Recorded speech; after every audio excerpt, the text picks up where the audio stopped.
আমি খুব চিন্তিত। আপনি বলুন আমি কি সিদ্ধান্ত নেব। এটা ইসলামী শরীয়তের অনুমতি আছে। এই বিষয়টা আমি পরে জানতে পেরেছি। আপনি মাঝখানে যদি কথা বলেন তবে আমি উত্তর দিতে পারবো না। আপনি কি ইসলাম গ্রহণ করতে চান? হ্যাঁ, জি। আমি কি জানতে পারি আপনি কিভাবে ইসলামের কাছাকাছি এলেন?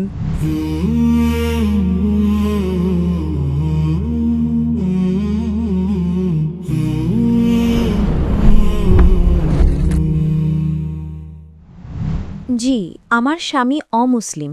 তার কালেমা হল লা ইলাহা ইল্লা ফদলুহু। তিনি পীর পূজারী। পীরদের কাছে চান, কবরকেও সিজদা করেন। আমি খুব চিন্তিত।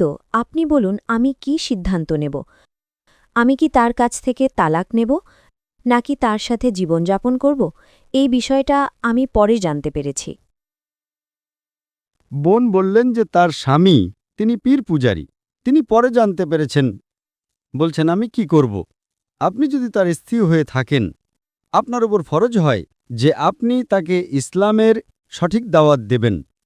আপনি তাকে কোরআন এবং সহিহ হাদিসের দিকে নিয়ে আসুন। জি, আমি অনেক বুঝিয়েছি, হাদিস দিয়ে বুঝিয়েছি। বোন, আপনি প্রশ্ন জিজ্ঞেস করে নিয়েছেন। এখন আপনি উত্তর শুনুন। আপনি মাঝখানে যদি কথা বলেন তবে আমি উত্তর দিতে পারবো না।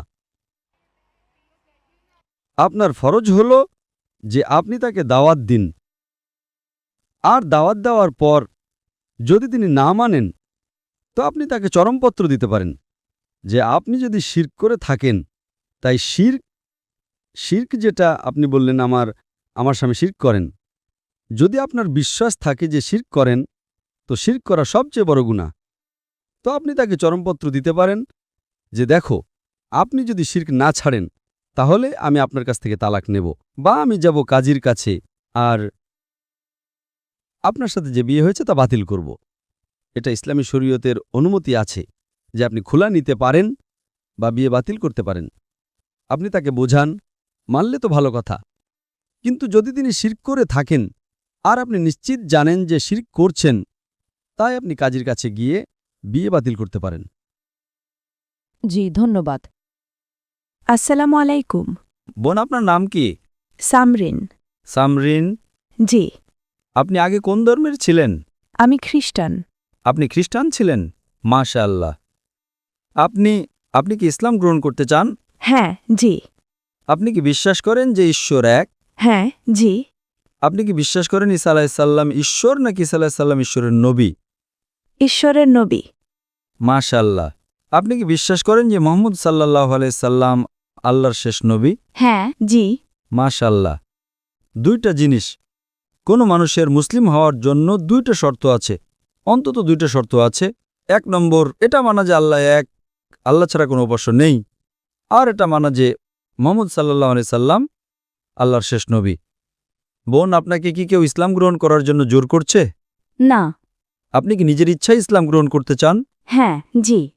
আপনি কি নিজের সজ্ঞানে করতে চান? হ্যাঁ, জি। আমি কি জানতে পারি আপনি কিভাবে ইসলামের কাছাকাছি এলেন? আমার আশেপাশে আমার মুসলিম ভাইবোনেরা থাকত, আর তাদের দেখে আমি মুসলমান হতে চাই। এটা আমার ইচ্ছা। মাশাআল্লাহ। আপনার আশেপাশে মুসলিম বোন আর মানুষেরা ছিল যাদের দেখে আপনি প্রভাবিত হয়েছেন আর ইসলাম গ্রহণ করতে চান। আলহামদুলিল্লাহ।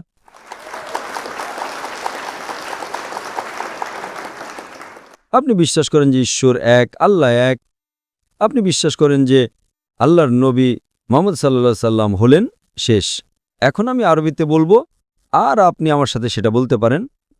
আশহাদু আশহাদু আল্লাহ আল্লাহ ইলাহা ইলাহা ইল্লাল্লাহ ইল্লাল্লাহ ওয়া আশহাদু ওয়া আশহাদু আন্না আন্না মুহাম্মাদান মুহাম্মাদান আবদুহু আবদুহু ওয়া রাসূলুহু। ওয়া রাসূলুহু।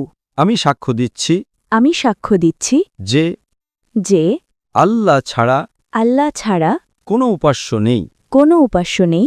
আর আমি সাক্ষ্য দিচ্ছি আর আমি এই সাক্ষ্য দিচ্ছি যে যে মুহাম্মদ সাল্লাল্লাহু আলাইহি ওয়াসাল্লাম মুহাম্মদ সাল্লাল্লাহু আলাইহি ওয়াসাল্লাম আল্লাহর নবী নবী হন। হন। মাশাআল্লাহ, আপনি মুসলমান হয়ে গেছেন। আল্লাহ আপনাকে উত্তম প্রতিদান দিন। নারে তাকবীর! আল্লাহর রাসূল বলেন, যে ব্যক্তি ইসলাম গ্রহণ করে তার পুরনো সব গুনাহ মাফ হয়ে যায়। যেসব ভালো কাজ সেটা থেকে যায়, পুরনো সব গুনাহ মাফ হয়ে যায়।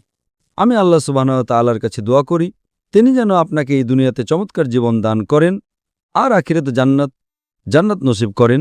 আর আমার অনুরোধ আপনার কাছে বোন, যে আপনি দেখুন আপনার বাড়ির লোকজন, আপনার বাবা মা, আপনার ভাই বোন, তাদের কাছেও ইসলামের বাণী পৌঁছে দিন আর চেষ্টা করুন যেন তাদেরকেও ইসলামের কাছাকাছি নিয়ে আসতে পারেন। ধন্যবাদ।